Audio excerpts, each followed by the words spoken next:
సిద్ధిదాత్రి దుర్గాదేవి నవదుర్గల్లో 9వ అవతారం. ఆఖరి రోజైన ఆశ్వయుజ శుద్ధ నవమి నాడు ఈ అమ్మవారిని పూజిస్తారు. సిద్ధి అంటే ఒక పని సిద్ధించడం, ధాత్రి అంటే ఇచ్చేది అని అర్థం. భక్తులు కోరుకున్న పనిని తీర్చే అమ్మవారు ఈమె. ఇహ సుఖాలనే కాక జ్ఞానాన్ని, మోక్షాన్ని కూడా సిద్ధిదాత్రి దేవి ప్రసాదించగలదని నమ్మకం. తామర పువ్వులో కూర్చొని ఉండే సిద్ధిదాత్రి దుర్గాదేవికి 4 చేతులు ఉంటాయి.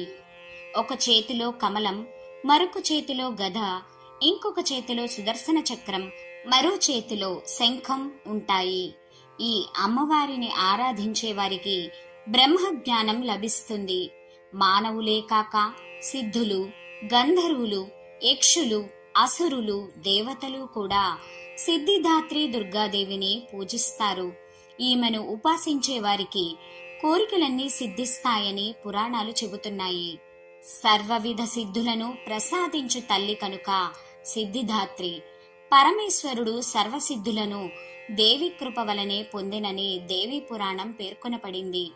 ఈమె పరమశివునిపై దయదలచి ఆయన శరీరమున అర్ధభాగమై నిలిచెను.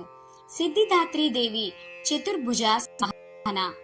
ఈమె కమలముపై ఆసీనురాలై ఉండును. నిష్ఠతో ఈమెను ఆరాధించు వారికి సకల సిద్ధులను కరతలామలకము.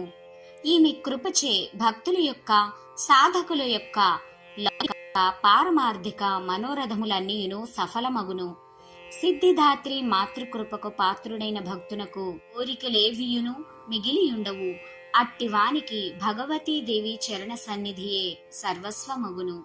భగవతీ మాత యొక్క స్మరణ, ధ్యాన, పూజాదికముల ప్రభావం వలన ఈ సంసారము నిస్సారమని బోధపడును.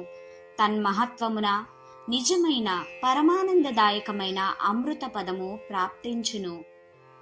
ఓం శ్రీ సిద్ధిదాత్రి దుర్గాదేవ్యై నమః.